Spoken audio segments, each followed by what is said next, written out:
Well, I've written down the words that I overuse.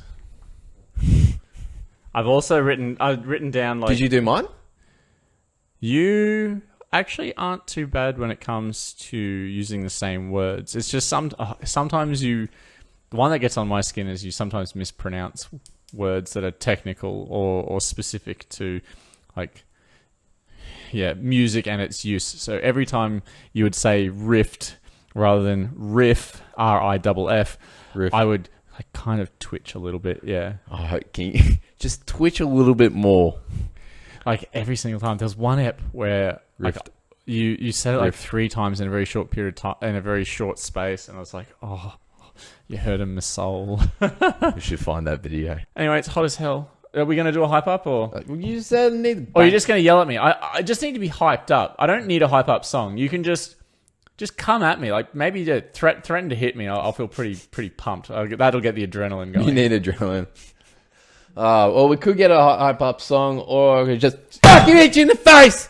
Nah, that's not right. I'd really love to think of some better way that I can do this without having a motherfucking like schoolyard textbook just sitting in my lap. I look like I'm about to read these people a children's story. It's like, and Snugglepot and Cuddlepie made their way home. You sit like the first lady about to read a book at Christmas. Yeah, I'm also sitting like someone who's not about to rock on his fucking chair and move in and out from the microphone space, Bryn. Welcome to the end of year CDR. The end of 2021 is officially gone. And we are going to recap on the 44 albums. 18 of those being King Gizzards and the Lizard Wizards. 528 songs running for 32 hours and 16 minutes.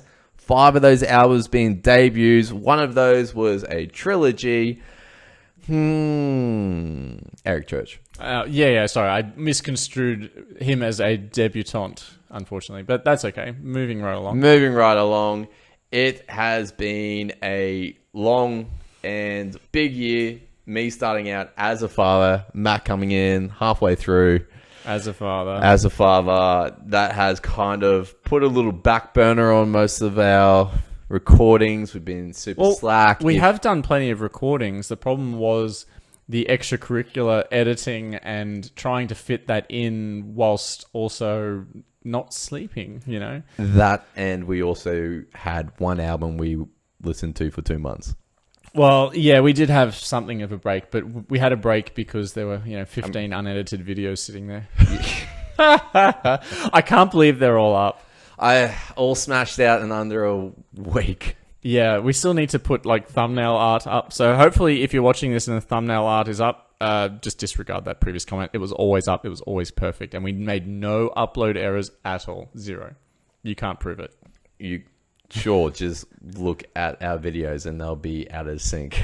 Also, out of sync. Ignore the fact that there's an edited and unedited version of King Giz 3000. Bryn saw we had 40 views on the King Giz video and was like, but we'll lose those views. And I was more like, what the fuck? Cass watched the start of it and she goes, it's just funny. Well, yeah. She was like, it's so raw and unedited. I'm like, this is going to be so fucking bad for us. Well, and for the poor people who have to watch that version of it. Anyway. Speaking of which, I'm going to go turn the aircon on. I'm getting hot already. I've learnt now to not say anything interesting when our podcast is clearly on pause because it's actually a bitch to edit in to the videos. So this thing I'm saying right now is not going to make it. Oh, Bryn. Feels better? Like immediately. Awesome. Oh. We would have the windows open, but sick cunts do burnouts around here. Aircon's on. Feeling pretty cool. Matt, how's the year been? In a word, like hectic. But yet here I am at the other end of the year, wondering where it all went. You know, I felt like I packed in so much. I mean, obviously, I became a parent. I ran a marathon. We did this podcast, and that was a fairly good part of the year, I would say. I really enjoyed doing the podcast last year. It was a shame when we became so backlogged we couldn't continue because it certainly was an aspect of my week that I enjoyed. You know, you go to work, you put the earphones on, listen to the music. And when we had that 2-month break, we were sitting on the 100 Gex album. And I like that album, but there's only so many times you can listen to that album in a row before you sort of go stark raving mad. So I disagree. Well, I mean, you can cram it in a number of times in a work day. It's only 20-odd minutes, and, you know, we had 2 months. So just think about how many potential listens you could have actually factored in. I'm not going to do the math in my head right now, but the year was intense, in a word. What about yours? I couldn't get enough. I wanted to do more. Every time we came back and we got a new album, it was almost adding something to my life that was missing. So being exposed to new music in another album. Before we even started doing this podcast, how often would you come across an album or a new album that you would listen to, let alone just hear one song from it and then not even bother to listen to the rest of it?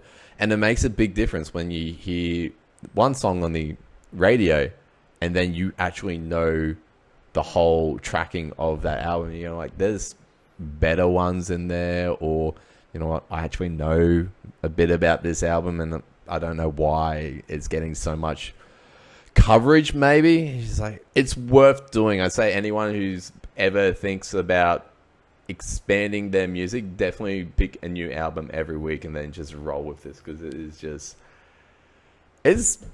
I don't ever want to lose this. Yeah, I'm really surprised at how over the course of 1.5 truncated years, because like we have had breaks in between the 1.5 years, just how much I've felt I have developed a greater appreciation for certain types of music that I wouldn't have thought so. And maybe better refined what it is that I like in music specifically. And, you know, it doesn't just need to have, you know, guitar, drum and bass. Maybe there are other ways that you can sort of play around in that space. And that was the problem. Like I felt very stuck in that set of genre, you know, anything from, say, like pop punk through to maybe some of the heavier ends of metal was basically where I existed. And, you know, there's the occasional like pop or rap song that permeates the social awareness that you might hear and like, but they were few and far between. Whereas this has sort of made me better appreciate what is actually out there, and not only that, but sharpen my ability to determine what it is that I like. Yeah, and a couple of the genres that have been introduced to me, hyperpop being one of them, that I have grown to very much enjoy. Yeah. Tremendous. I love it. Absolutely look forward to more of them. And then we've got Cannibal Corpse that just... Well, I mean, I was a little bit exposed to them, but I was very happy to shove that one down your throat, Brinny boy. That's a new experience I just can't seem to get past. Hold on a second. What is going on? But yeah, also, like I said, it helped me to better refine what it is that I like and be able to determine what it is that I don't like. Yep. And probably tied in with that, and the fact that whenever I give my scores, I'm giving it based on my personal opinion. A lot of the times for albums that I don't really hate, there's generally some understanding that whilst my score might be low, I can see why it's liked or who would like it, and for whatever reason it didn't resonate with me, but I can appreciate the appeal and the skill that went into it. So, like, for example, the Gorillaz album I didn't really like particularly. There are tracks on it that I think are amazing, but then like a lot of it isn't. But I also appreciate why it is that they are popular and the skills involved in creating a song that's applicable to the masses. So I feel sharper. That's what this podcast does, and the fact that we have to talk about it also improves upon that. Yeah, Gorillaz is one album where I go, this is interesting. It's not my flavor, but I can understand why people like it. Exactly the same. It's odd that you came to that. I was like, that is exactly how I feel about that album. And yeah, you feel like you've sharpened. I feel like I've grown. Good. It's good to get an expansion on your listening variety, because you always meet people who are always stuck in that one spot and don't ever want to break out. Well, I would say most people are like that, and I would have categorized myself as that prior to starting this. Yep. So it's not like it's a critique on those people. That was me. Yeah. Simple as that. Hey, we broke the mold. Hooray! Yay! Yay us! What do we get? We get +3 in the intellectual stat. Yeah, that's great. Yeah. Whilst sucking it away from the poor people who have to listen. Oh. Should we bring up some of our talk about the channel? The channel itself? Yep. So it's been a funny old year. I mean, anytime you put a video up and you see more than 10 views, it means that people outside of those that we know that we have coerced to listen to it have listened to it. So anytime we see 50 or 60 views, we're like, oh man, there's people we don't know listening to this. And then the obvious elephant in the room was the King Giz discography episode, which is now sitting at 760. 760 views as of recording, which... You poor souls. For whatever reason, whatever we've said or however we've done the thumbnail has tripped up the YouTube algorithm, forced it down the throats of some poor unsuspecting people. I like to thank the, just piggybacking on King Gizzard and Lizard Wizards. Yeah, well... Thank you, guys. You're amazing. Yeah. Although I can't help but remember the negative comment, saying that it was something of a chud moment, and we've forever been trying to work out whether Bryn is the chud or I'm the chud, or whether we're both equally chud. So who from Tender Stroke Booty? What? That's who wrote the Tender Stroke Booty. And they tell us not to read the comments. That was the advice. I think that was one of our first comments. I was like, got to read that. There was another person who actually put a comment on that video that I thought was particularly instructive and interesting and glowing, which felt very weird because at the end of the day, we're just two idiots listening to music and giving, as Bryn would say, most episodes, our very, very uninformed opinion. Unprofessional. I can't even get that right. There you go. So, was there anything else you wanted to add on that front? Thank you. Yeah, actually. Absolutely. Thank you for even just accidentally clicking. And staying on the video long enough for it to trigger another tick up in the view count. I mean, our average views is 14 and the average time is 4 minutes 30. That's I had a look good. today and I am impressed that's probably all to do with the King Giz vid, and it's just averaged it out across all the other videos. That's fine. I'm perfectly fine with that, and I honestly thank you everyone for even bothering. Moving on, shall we? Matt, you have given a lot of scores over the years. To not just music, but to people, places, and things, yeah. Yeah. Anyway, in this particular context, it's the music, but what I like to do at the end of any given year when we've done this podcast, and this is 2, so I'm 2 from 2 now, is you always get a slightly different opinion the longer you listen to the music. I think some of my opinions have adjusted. There haven't been any full-blown changes, but there have been some adjustments to the score. I look at some of the scores that I've given throughout the year and just think, no, that's actually not correct. It's not what I'm feeling right now. So the first one, off the bat, was the first album of the year, Ballpark Music. I think I underscored it. I gave it a 7 initially. I actually think it's better than that. I think it's a 7.5. Yeah, cool. There aren't many songs on it that are bad. There's songs on it that I really, really like. I have no idea why I was coy about giving it a higher score. It really feels like a 7.5 to me. Now. Yeah. You gave it what? A 7? 7. Yeah, cool. I mean, it's easy to listen to. If you put it on, you're pretty happy. It has I Feel Nothing on it, which I reckon, like, what a song to have at the start of the year. I mean, this year has something to live up to. Yep. If that song's on the first album, I really love that song. That riff is just fucking class. Head Like a Sieve. Cherub, Turning Zero. Bedroom. Yeah, you really like that song, don't you? It's just a fun start. Yeah, and I know you weren't a big fan of it, but Day and Age I actually quite like. Yep. I don't dislike it, but it's not one of my favorites. Yeah, and I think maybe the lack of context made me give it a lower score, because by that stage that was what, album 12 or something. By that point, we're now at album 40 or 50, somewhere way down the line. I think my XP points have gone up. The next album along the line is Spacey Jane's Sunlight.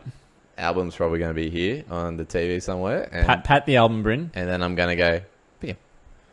I originally gave it a 3. I'm going to give it a 2. I thoroughly dislike this album. I'd skip the whole album if I could. I'm sorry if you're a fan of it. Viagra Boys, I gave a 7. I'm moving up to 7.5 for aforementioned reasons. Maybe a bit shy on it. It does have a song I don't like. I really don't like Six Shooter, but basically every other song for mine is a song that I like. Yep. So happy days for that. I gave Psychedelic Porn Crumpets, Shy Go the Sunlight Mound an 8.5. That was silly. Should have given it a 9. And even then, I'm still not even certain if I should have gone higher or not. There is not one song I dislike on. I'll retract that. It's hard to even want to skip anything without being pumped up through the whole album. It's amazing.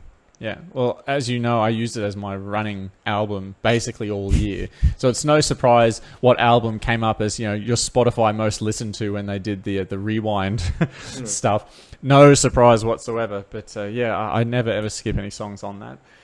LW, I gave a 7.5 originally. I'm going to give it an 8. Retrospectively, for whatever reason, that album has actually really grown on me. I think a lot of the rock elements that they put in I undervalued initially, and I think they do an incredible job adding in a variety of feel and flavors in the microtonal space.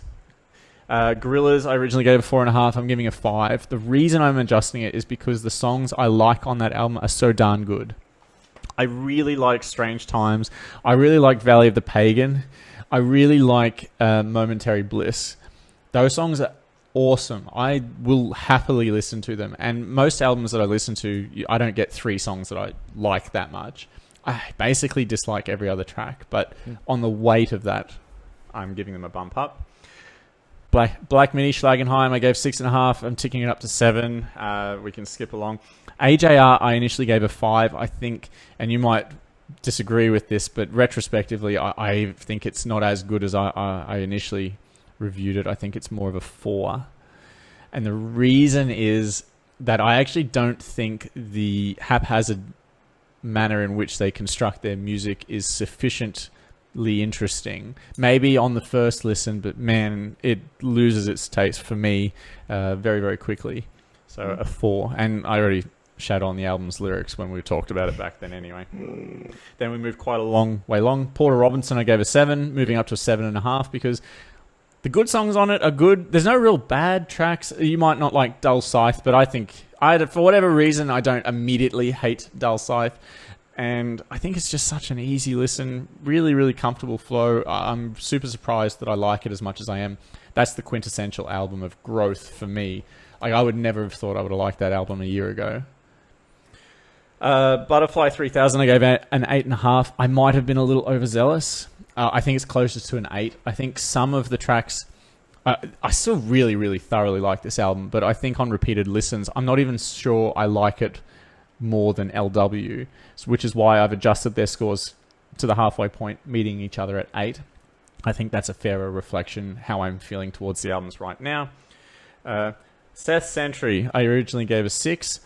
I am begrudgingly increasing it to a 6.5. In the Seth Sentry episode, I believe we had something of a tacit discussion about you hoping that I would increase the score at year end, and I said there's no chance. And here I am eating humble pie, and the reason is that aside from the songs that I particularly don't like, the lyric play is just that good. There are just enough good lyrics in it for me to feel warm towards songs like Cabin Fever and I'm Not Sad, and I even turned around on Castlevania. I don't mind that song either, so begrudgingly do that.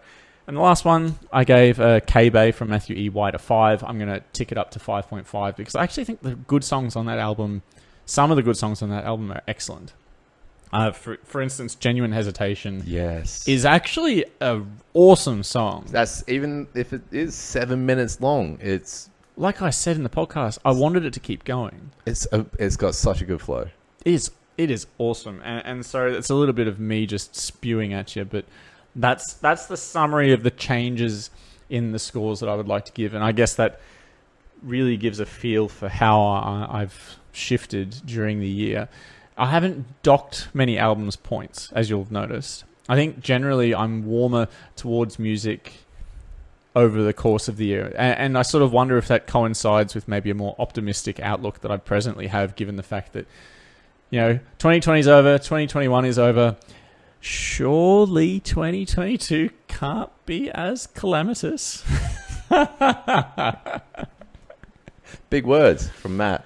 Anyway, I've waxed lyrical for long enough. Did you have any specific albums that come to mind when... I did. Okay. Spacey Jane, you're gone. Yep. Weezer, I warmed up to. Like much or... Weezer, yeah, I am by far not a Weezer fan. I don't even want to be considerate, but that album, after a couple of times of listening, it's just like they are very good. Are there any songs that sort of really that held your attention or really swayed your opinion? Because that's what I found as well. Is if an album had just a shining gold song, I was immediately warmer towards it. Playing My Piano. Yeah. What was the first song on it? All my favorite songs. I think because it starts out with that, it does warm me towards it, and that just carries on throughout it. And yeah, my opinion just changed. I became a lot more warmer and more loving towards the album, but I'm still not excited to be listening to another Weezer album. I think it would take a long time for me to still enjoy another album of theirs. This one just particular seemed to have, I don't know, maybe it's just part of the okay areas that I just kind of got happy with. Do you think it was the Baroque music style that... Yeah, a little bit, maybe. Okay. It's definitely something different. It wasn't anywhere else throughout all the other albums we've had, so it's a good change of pace and flavour. Especially for Weezer themselves, like a complete about face, but they kept their pop sensibilities in their music. Yeah. Eric Church Heart, that went down. It's compared to Soul. Soul is shit all over Heart. I mean, I'm much more happier listening to Soul, and I've listened to it a couple of more times. It's a struggle to get through Heart. Skeggs, I would have to say I'd lower it a little bit, but I still love Valhalla and Ride Till I Die and Bush TV. See, for me, I was umming and ahhing about docking Skeggs points, but I think Bush TV being as fun and as catchy as it is was enough for me to not bother knocking him down a peg. It was really... it's really nice to hear garage rock again, and it just being very raw and back to basics, and that was completely different, say, to maybe Megan Thee Stallion, where there is just which was the following week's album, funnily enough. Which was coming to Porter Robinson. That's I warmed to. I and like you said, it's easy to listen. What was your wording for it again? I mean, I can't remember, but the feeling I get from it's calming, introspective, but maybe just a hint of optimistic. Yeah, good words. I put this on in the morning, first thing in the morning the other day, and it brightened my day just a little bit. Is because we know the history of it has been 7 years and how he was struggling to even find inspiration, and then you listen to the album, you're just like, fuck, you can hear a journey in it, and it is a lot of optimism and just good feels throughout, and I'm happy to say I like that a lot more. Now, the biggest change for me out the year was King Gizzard Lizard Wizard's discography. Okay. Could do that 100 times. You're down the rabbit hole now. I fell so deep, and you put it on. But strangely enough, out of all of King Gizzard's Lizard Wizards, my favorite album of it that I am so happy to listen over and over again is Eyes Like the Sky. Really? I've grown so warm to that spaghetti western. I mean, I'm speechless. I mean, you're passing over such albums as like Nonagon Infinity and Polygon of Wonderland, which I think I pronounced correctly. Look, Polygon Wonderland, I'm not too caring about, but Infest the Rat's Nest, Fishing for Fishies, Murder of the Universe. Murder of the Universe, but Fishing for Fishies, I grew. I wasn't so fond of it at the start. You know what? I actually agree with you. Hey, like it had some bangers like Plastic Boogie and Psy Boogie. Psy Boogie, yeah. Psy Boogie. It's the word that we always repeat is a fun album, but yeah, it's got a whole bunch of flavors and it's never stops. It just keeps you interested all the way. I grown to like it a lot. Paper Mache, still Brunswick. No. Yeah, the jazz stuff I can sort of shelve. I get why they need that as like a musical outlet. But I really like Paper Mache Dream Balloon. It has such happy, dark lyrics. And it has Trapdoor on there. Trapdoor, yeah. There are some songs in Paper Mache I just... maybe I have to read the lyrics to gain appreciation for it more. That's probably what I'm missing from it. Fair enough. And I do know every time I listen to it, it's like, these are happy, but the lyrics are really a complete opposite. Yep. So I may have to just read them again and try and figure out what they are. But like, I just really like Eyes of the Sky. I enjoyed the story. Yeah. I enjoyed the story so much, and it's the first time I've ever come across something like that, especially how they just brought this essence of rock to this Western that is interesting and flavorsome, and it rolls so sweetly. I mean, I'd almost buy the vinyl if it wasn't such a problem. You're a vinyl. Oh, is that an album that you couldn't pick up on vinyl? Oh, I could. I don't think I can bring myself to get it. Vinyls are expensive. Yeah, well, anyway. do have a shopping cart with a bit in there right now. Were there any others before we move on? Infest the Rat's Nest. Whoever called us a chud, or if I probably am the chud, Infest the Rat's Nest is just Planet B, Superbug. Oh, just a chugging album. Yeah, I must admit we had Perihelion on before we started the podcast, and you just can't help but speak like this. Perihelion. Dun, dun, dun, dun, dun, dun. Anyway, yeah, I had to do that. We hadn't hit our quota of singing songs through the podcast. No, we've got a lot of karaoke throughout the year. Can't wait to put that all together in a compilation. Poor editor, aka us. Anyway, moving on. What's next? Well, I actually wanted to speak very quickly about the Rise Against and Offspring albums, because they're something of an interesting point during the year. So Rise Against is one of your liked artists as you were growing up, and Offspring the same for me. In fact, Offspring were the first concert I ever went to, funnily enough. Ooh. It was awesome, and they put on a great show. I love going to Offspring's concerts. How are you with the Nowhere Generation album now?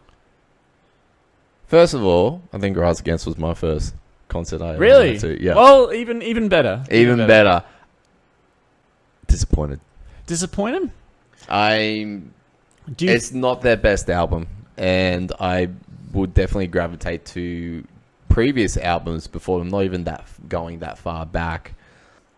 I don't know. Do you think the broadening of your music horizons as a result of the podcast may have negatively impacted your ability to like that album? Yes. Okay. I honestly do think probably after getting to the psych rock has probably broke that part of me. Okay. It's not saying that I won't continue to like Rise Against and look forward to their future things. I mean, there was one song, I think it was Forfeit. Mm. I actually had a moment to that song where I was brought to tears, and that song just does hit a string somewhere inside me. But sure. Like the rest of the album, I'm a little don't want to. For context, the Forfeit was the acoustic track from memory? Yep. Okay. Yep. Yeah. Okay. For me, I mean, I think my opinion's the same. I'm not sure if the podcast was the reason why I felt down on the Offspring album, because as I mentioned in the podcast, Days Gone By, their previous album, I wasn't really that big a fan of, and not because it was bad. It was the same as they've always done, and that was always my problem.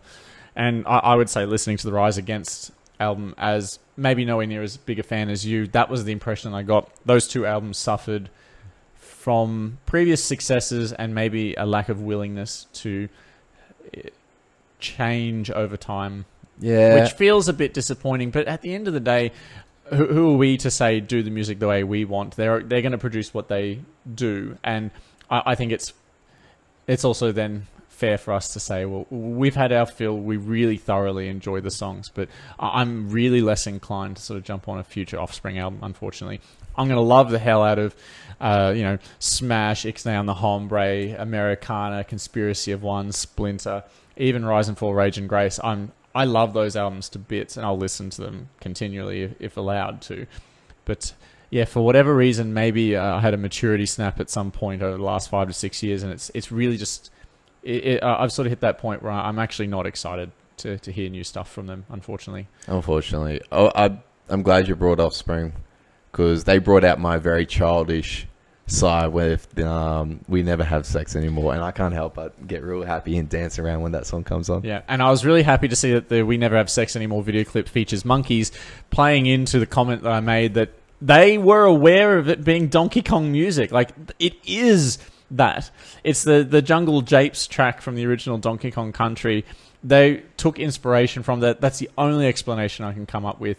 Monkeys everywhere. The video, our podcast video on YouTube has the evidence, as I would say. You will have to show me, because I didn't look at it yet. This guy doesn't watch our podcast. Disappointing. I'm too busy uploading 29 videos. Anyway, what was the most surprising album for you this year?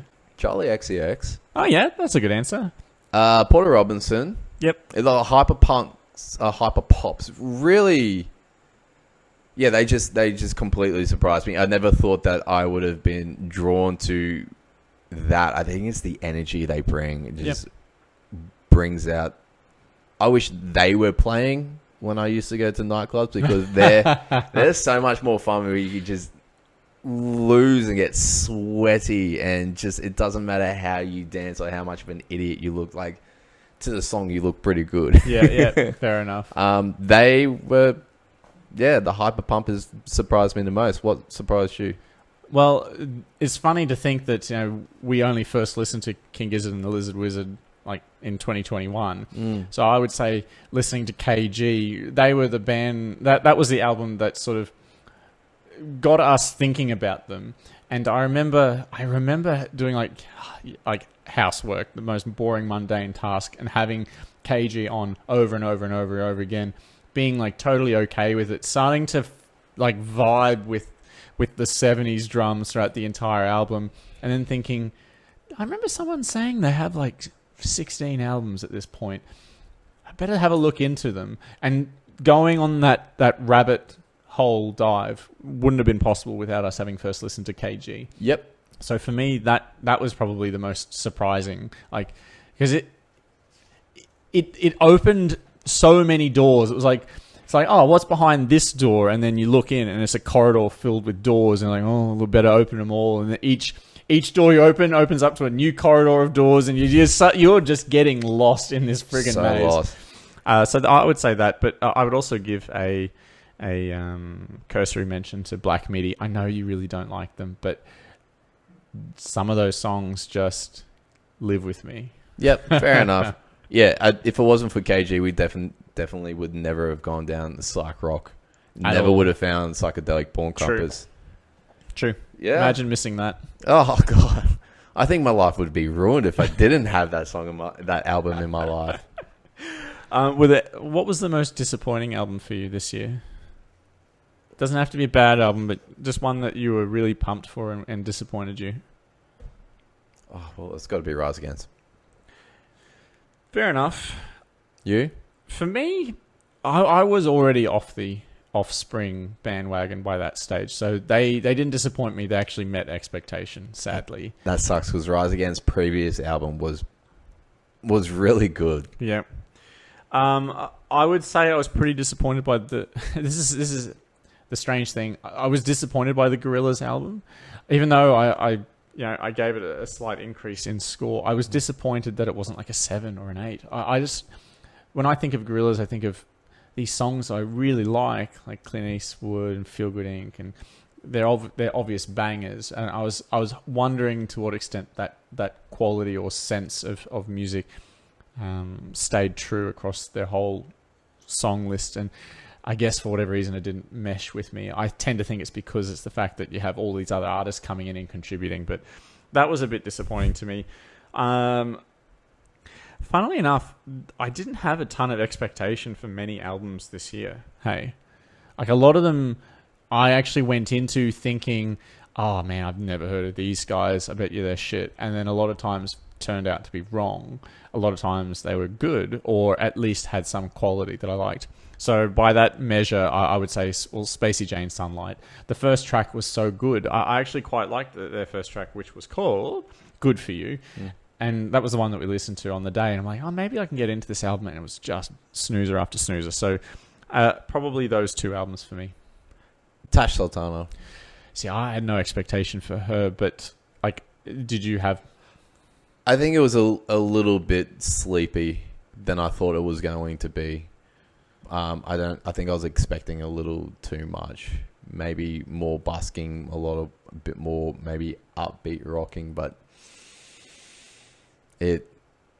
that I was kind of like, oh, I'm happy for when this week was over. But the same as you, most of the time I would come into the week just blank, not knowing anything, and just like I would just absorb what I can and hope for the best. But I think that's what we did best this year, just completely blindside each other week after week.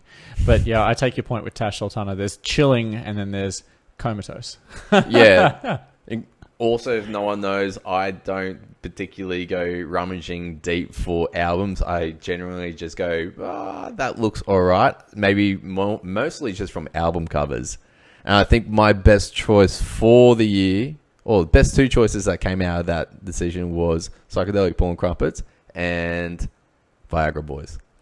Yeah, Viagra Boys was a sleeper hit. I must admit, I had very low expectations when you told me that. I'm like, what the hell? Welfare jazz, and you're just like, oh my god. It was actually pretty good. Do you have a favourite moment from the podcast this year? Shangri-La. Just say it. Say it. For fuck's sake, say it now. You have to say it now properly. Say it. Don't get it wrong. Say it right now. Do it. Schlagenheim. Thank you. Oh my god. This is my favourite moment. What's your least? Or did you not have any bad moments? I mean, the editing. I think Potter Robertson. I had the fucking cranking headache, and I just was having a hard time. That's just probably being hungover. Probably being hungover. I mean, fair enough. There were a couple of days when we were recording where I had literally gone for like a 30k jog in the morning. Yeah. And it got to 4 o'clock when we were recording, and I just couldn't be arsed. And then we put the hype up song on, and it's like, time to squeeze the last bits of energy out of my body and just fall through the album. There was one where I was sick as well. One of the albums when I went back and did some of the editing for them, and one of them I was sick, and it just sounded like I was off life, didn't want to be there. That was AJR. Was it? Yep. Well, at least I picked a shitty album. It's a piece of shit. My least favorite moment though was probably actually Eric Church Heart. Because I think I just really fucking hated that album, and then you confirmed that we were going to listen to the other one, and I was just gutted, absolutely off it. But then it turned out pretty good. Yeah. How was your opinion about Soul? Soul, it's still 4.5. I still don't like it, but I like it better than Heart. It's not the worst album I've listened to this year, and you know what? That's saying something. I don't know what it's saying, but it's saying it. Country is never going to be your flavour. No, but at least there were some better risks taken in that album. But I really don't want to talk about Eric Church unless you have more to say. No, I don't particularly have any. You got anything else? Aside from the fact that I wanted to very quickly highlight how aware I am of words that I keep overusing. Fun game. Well, speaking of which, fun I use too much, interesting I use too much, flavour I use too much. I like my hand gestures. Foreboding. I don't mind foreboding as a word. I don't think I overused it. I didn't sit there listening to our podcast going, "Oh, gee, I've said foreboding, too many times." I actually thought it was okay, but yeah. I like the tickling of the stomach. I like my hand gestures. I think for the poor fuckers that have to watch it on YouTube, there's something to watch. And I want to make a pact with the listeners right now that we aren't going to fuck up the sound. We're not going to lose a podcast due to human error. That would be kind of good. That would be great, not doing any take twos. And then maybe have a consistent schedule where we release an episode a week. Imagine that. That would be really cool. That would be cool. I agree. And maybe, the people who listen don't have to go album, and then 6 months break and then 20 albums. Who the fuck are these guys? Yeah, gee, why is my feed blowing up? Who accidentally subscribed to our channel? Poor people. Anything else you wanted to hit on before we get to the big brass? Hopefully in the future we can bring more segments like karaoke and Matt teaches Bryn's words. I enjoyed Matt teaches Bryn words. It's Matt teaches Bryn's words. Yes, I appreciate that there was a misspelling in there intentionally. But for me, they were a particularly challenging set of words, though. Like, you ask most people, they're not going to tell you off the top of their head what ataraxia means. No one knows it. Yes. I'm not even sure that Stu McKenzie, right now, if you asked him to describe what ataraxia means, would give you a cohesive response. Anyway. We'll wait for that video. That'll be a sick little video. That'll be the first thing I ask him. It'll be like, if I ever get to interview Stu McKenzie, the first question I'll ask is, what's the definition of ataraxia? And just watch him squirm. What if he just blasts it? You just be like, fuck. Then good on him. You are smarter than any of us. Well, combined. Anyway, moving right along. Moving right along. Shall we do tops? I think we should. Do you want to do albums or songs first? Albums. Sure. Albums it is. Albums. So, top 5. Top 5. What came in at number 5 for you, Brinny boy? See, this is difficult. It is a KGLW album, but the fact is that KG and LW are separate. Butterfly 3000's made number 5. Okay, number 5. Fair enough. Yeah, it's awesome. It's smooth. It's a different bit of flavor. See, now you're overusing flavor. You're in my head now. I have your tongue. Oh no. Yeah, it's up there. It was battling to be in for 5. I mean, there's other ones. The fact that we're not going to add in King Giz's discography into our top 10, into our top 5. So if it wasn't for the fact that we weren't adding in that, probably it would have been another KG. It would have been probably I'm in Your Mind, Fuzz, Murder of the Universe, or Infest the Rat's Nest. It becomes a very boring list if you just have the same artist. Yeah, but I went back and listened to In Your Mind, Fuzz, and it's good. It's so, if you put on headphones and you'll hear the music traveling from one side to the other, it really is fucking with your head. They really love the stereo shift moving from left to right speaker and in between. Well, for mine, I haven't included any of the King Giz albums that we've not done a deep dive on, because if we did, Non-Agone Infinity would basically be at the top, and I really love that album. But yeah, it's not fair to the rest of them. So Butterfly 3000 for you. Yep. Yours? Funnily enough, I'm going to go down the same line of thought as you. I'm going to give it to LW at number 5. Ooh. I really like that album. Yep. That album, I think, of the 3 King Giz ones that we did the dive on, I actually now, sitting here, think it was the best of the 3 for the year. I don't know why. Maybe it might be the rockier elements of LW that probably get me over the line. I really, really like the KGLW track at the end of the album. I think that fucking rocks. I love that track. It's so good. It's so dirty. It's just... There's no other word. There's no other word. I really like Plura. I'm such a big fan of their singles from that album as well. Like, If Not Now, Then When. Really like Plura. Plura is strong song. So I'm going to give it to LW at number 5. Yeah, that's awesome. I'm glad you do. I just don't think I could have picked LW without KG. So the two go together. So I think that's my maybe inner problem Yep. that I can't deal with. Fair enough. Number 3. Number 4 even. Sorry, number 4. 100 Gex. 100 Gex. I can't get past this. Like, this song, it is 23 minutes, so short. Besides ringtone, I love everything. I even love the dumb sketches. Yep. It's so Money Machine, Stupid Horse. I just can't get enough of it. And this album can go on repeat. Yep, fair enough. I'm glad you said that, because that was also my number 4 as well. Oh! Nice. Number 3 is Viagra Boys, Welfare Jazz. Welfare Jazz. I mean, it's a good pick. Yeah, that surprised the shit out of me when we first listened to it, especially starting off to start with, I ain't nice. Yeah. And ending with just the last, like, polar opposites. Oh, what's the song called? Don't tell me. I'm never gonna let you go. In Spite of Ourselves. Yes. In Spite of Ourselves. We'll end up sitting on a rainbow. There we go. Got there. Back to that song quickly. Is like, do you think that they actually fell back into their drug binge in that song? Nah. It doesn't. I mean, maybe. Because of the fact they fell back on rainbows is like that almost. Nah. That song's a cover. Oh, is it? Yeah. Oh, shit. Take that back. Yeah. But, I mean, I can see why you'd think that. But I think it's more meant to be sickly sweet rather than an analogy for continued drug use. I feel shrimp use. Shrimp.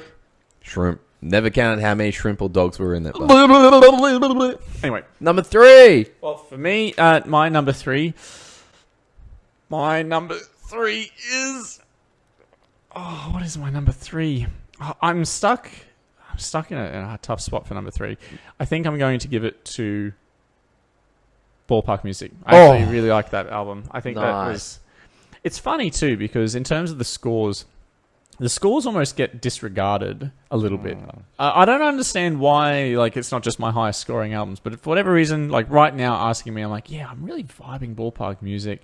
I think it was a really complete album. There weren't any bad songs on it. That's the thing. Like, even some of the albums that I liked, there were some bad songs on it, but I think Ballpark Music is a press play and don't even worry about it. Just allow the music to wash over you. Allow their Australian Strokes-esque vibe infectiously burrow into your ear and never let go. I really fucking love I Feel Nothing. Anyway, we've already spoken about that. I'm glad you liked it. Yeah, loved it. There's an Aussie band that I'm happy to introduce to you. Cool. What's your number? Have you gone back and listened to any of the others? I haven't, actually. I should. I should. Maybe pleasantly surprised. Number 2. I had to put it as number 2 because, quite frankly, number 1 just... Too easy to pick. No, for you're going to be blown away. My number 2 is Psychedelic Porn Crumpets. Oh, okay. So something beats it out. Well done. Yep. Okay. Yep. I'm so glad. So glad I've got this. There's nothing wrong with this album at all. See, I wouldn't say that, otherwise I would have given it a 10. But I mean, I can talk about my opinions on it when it's my turn, I suppose. I guess so. What's your number 2? My number 2 is, funnily enough, it's Nurture. Oh, strangely, I don't know why, but this album is just such a comfortable, easy listen, and I find myself listening to it like way more than I thought I would. It's strange. When I originally gave the score, I think I gave it a 7. I upped it to 7.5. And yet, as I'm sitting here, I'm thinking, but I listen to it a lot. But I listen to it a lot. Why is my enjoyment not much higher? I think that I really thoroughly like listening to the album, but it's not emotionally erratic. And so for whatever reason, it stays comfortable with me. And maybe that's something that I've appreciated this year a little bit more, is it doesn't actually need to take you on a roller coaster ride. No. Sometimes, you can take a walk through the park instead. How are my analogies today? I'm feeling on point. I feel like you're killing it. Thanks, mate. Well done. Thanks. So I'm actually super curious to hear what your number 1 is. Number 1. Yeah. It is Oh no, I know what your number one is. Super cool treehouse all up in your kill switch. No, I knew it. As soon as I actually thought Look, about it. I'm sorry. It's like everyone fucking sucks. I mean, it's a real shame. Well, maybe I can recommend you a therapist. Now, is there anybody better? Gee, I doubt it. I do this every weekend and there's nothing weak about it. She told me I need to whisper something sweet before you hit it. You need to shave your bush because I ain't trying to beat around it. I don't know women. Well, I if check people the want, mark like a prostate. if people want to listen to the album, they could probably listen to Seth Sentry do it rather than us. Slam you through the floor like a luchador. Super cool. Yeah, look, I really like Cheap Trick as a song. It is a good album. You were frothing it basically the moment you picked it. This is exactly what I look for when I go for a hip hop album, and this is just ticked every box. And I don't care if the the musical side is not enough, but like I am literally just looking at the lyrics and I just go, I am so happy. Look, take away Tiger King. I am a little bit off. Yep. And what's the other one that's Gatorade Bong? No, I'm fine with Gatorade No, I Bong. fucking hate Gatorade Bong. Was it the one where they're talking about George Floyd and all that? Denial. Like, even how it starts at the start is like take every cannon, aim it at the ground and blow up the planet. I was just like, I could still get behind this. I've had this song on repeat and I've already bought the vinyl for it and I can't wait for it to turn up. Look, it does have Cheap Trick on it, and I'm not sad, so I guess I can't be sad. No. So, well, Matthew. I mean, it's no surprise that my number one's going to be Psychedelic Porn Crumpets, Shiga, The Sunlight Mound. Like when Spotify said you have listened to this album over 150 times in the last year, I was like, okay. I was apparently in like the top percentile for people listening to Psychedelic Porn Crumpets. Get your phone out now and let me have a look at this. Is it still up there? No, it's gone down. I should have shown, but I like way at the top. So the thing is that my watch connects to Spotify, and the watch has the music in it. So anytime I go for a run, it's press play on Shiga the Sunlight Mound, and it's my Mantric track BPM keeper in the background. And so that also ticks up the listens. But ignoring that, despite the fact I've heard it 150 times plus, I can't get over it. I want to put it on again, yeah. Yeah. It was I reckon the best album we listened to this year. Obviously. That's why it's number one. That's why it's number one. And that's why it's my number two. Okay. Awesome. Oh, now we're on to top 5 songs. Top 5 songs. You start this time. Okay, so before I give my top 5, there are some tracks that didn't quite make the cut that I just would feel wrong not mentioning. And they are, even though I've spoken really highly of this song all podcasts, I Feel Nothing didn't quite make the top 5. Something Comforting by Porter Robinson. I really love that song, and it hurts me not to put it in my top 5. Genuine Hesitation by Matthew E. White. Easily his best song. I'm gutted I couldn't find a spot for it. It's such a good song. I do wonder if I have recency bias towards it. That's probably true. Momentary Bliss and Mean Streets didn't quite find a spot. So Momentary Bliss was Gorillaz and Mean Streets was Death From Above, which was a good album that I would have given a cursory mention to with the albums. But anyway, so on to my number 5. My number 5 is Catching Smoke by King Giz from Butterfly 3000. Yeah. Nice. That song has polyrhythms and, I got happiness inside my pocket. What more do you want? Yeah, that's good choice. What's yours? My number 5 is Nobody Fears the Nose Beers. Mr. Prism by Psychedelic Porn Crumpets. Number 5. Oh my god, yes. New Year Yellow. Pneumonia. Hello. It's just, yeah. You just go listen to it. Yeah, that song's fucking sick. Matthew, number 4. I Would Never Stop You by 100 Gex. I'm super embarrassed to say that I love that song. That song is great. It is, but like it's also just like equal parts silly and I've said enough about that song.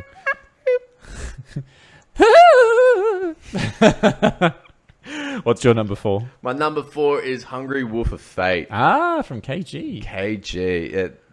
It's just chugging in pulls and boom. It was almost that or the second KGLW in LW. Man, King Both- Gizzard don't make it easy for you to reference songs, do they? No, but the ending songs of both those albums are awesome. But Hungry Wolf of Fate just left me hungry for the next album. I'm actually now gutted that I didn't put Honey somewhere on the list. But I wouldn't have been able to fit it in the top 5. But now I'm just thinking, fuck, I love that song too. You do. Yeah. Next, Number 3. Pink Diamond, Charlie XCX. Says mine. Is it really? Yeah. It's so aggressive. It's the perfect COVID track if ever there was one. Yeah. Anthems and No, but like she wants to be a Pink Diamond. Doesn't she want to be out there just like showing everyone at the club that she is, but she can't. Yep. And it's so like the It's just synth sounds are fucking ugly. It's great. Banger as hell. Yeah. Banger. Number 2. I have Near DTMI by Black Midi. Midi. I think that song is so awesome. It has just the most abrasive, aggressive intro riff, and it settles down when he starts telling you about everyone in the water. And then it gets panicked, and then it has like the most like Brit rock riff afterwards with post-rock flavors to it that I just can't get out of my head anytime I hear it. If ever I've done any physical activity and I need to amp myself up further, that's the track to listen to. It's fucking great. Anyway, what's your number 2? Cabin Fever. Seth Century. Okay, fair enough. I mean, that is my favorite Seth Century song. That is, yeah. Oh, I'm surprised you didn't say it before. I'm like, oh, did he forget about Cabin Fever? No. I feel like that song that song and then Blue Shell would have come in soon after that. Before you go any further, can you check the mic like a prostate? Can you demonstrate how you would do that? Don't. No. Check the mic like a prostate. No. Stay frosted like a cupcake. Oh, for fuck's sake. Taking rappers out like on a lunch date. Oh, for fuck's sake. Okay, I get the appeal. It sucks that I am warmer to that album and Seth Century generally, but yeah, it's not your flavor. I get it. No, I hate eating humble pie and changing my opinion when you're the one on the other end of it. It's just me? Just particular. Why is it that just a thing? People hate just admitting when I was wrong. Oh, because you're not doing it in the privacy of your own home away from prying eyes, aren't you? Anyway. Okay. That's a good choice for number 2. Thank you. Number 1. It was my favorite on the Psychedelic Porn Crumpets album. I have a sneaking suspicion it may even be yours. I think it's the best track on that album, and it's The Terrors. It is. It's the most upbeat, aggressive, psychedelic rock track. Dirty, and just got the best outro. Yeah, I think I used the term, it sounds like boss music when you're playing a video game, and it still, to this day, just gives you chills when it gets hyper aggressive. Yeah, I love that song. It's so good. It's surprising. Your highest rating album that you gave through the year being Spelling? No, what'd you get Spelling? 7.5. Oh, okay. Nah, so I originally gave Psychedelic Porn Crumpets 8.5, and I shuffled them up to a 9. Yeah, fair enough. Which they were my favorite for the year, so they had to be head and shoulder above the rest. And The Terrors is just the best track, easily. That's it. That was a good year, Brenny boy. Yeah, it's been fun. 44 albums. Yeah, and 16 in 1 week. I wish that was like the 2-month stint. Yeah, that would have actually made sense. Oh, well, we'll learn from our mistakes. All right. Okay. So the format changes a little bit, but I don't think it changes for the viewers. No. So what album are we doing next week, Brenny boy? And I think you are the one who gets to choose. I am the startup. We're going to go with... we're going to do Aussie month. Yep. January's Aussie month. Yep, January's Aussie month. 4 so we can episodes. get him just before Hottest 100. Yep. And I'm going to go with an album that constantly seems to be popping up, but I haven't heard it yet. So this is probably surprising to a bunch of people. Yep. Genesis Owusu. Okay. And it's Smiling with No Teeth. How discomforting. I know. Even the cover is discomforting. I look forward to looking at it for a week and a bit. Yeah, we get the starter. I get to start a new playlist, 2022. I just make my playlist bigger than it already is. Okay, great choice. Well, hopefully our scheduling is a little bit more consistent this year. I mean, it can't get less consistent than last year, to be fair. Yeah. Thanks for listening. Thank you so much for... If you've made it this far, you're stronger than I am. Put in the comments below what your favorite track was last year. Even if it wasn't on the podcast, it might give us an idea to listen. Yes, let's do the outro. Please leave your any stories or information, or tell us that we're wrong in any way, shape, or form. What was your favorite album? What was your favorite song? Least favorite album and song? Any albums you think we should maybe have a crack at, and we'll think about it. And if you say Mariah Carey Music Box, we'll say no.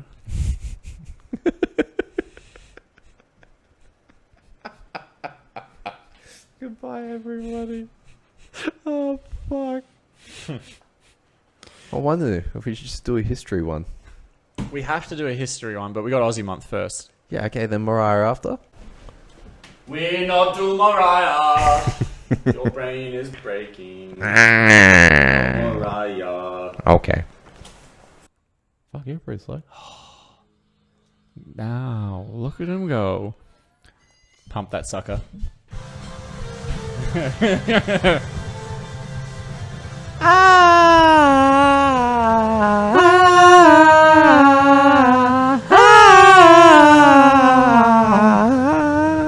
I feel infinite.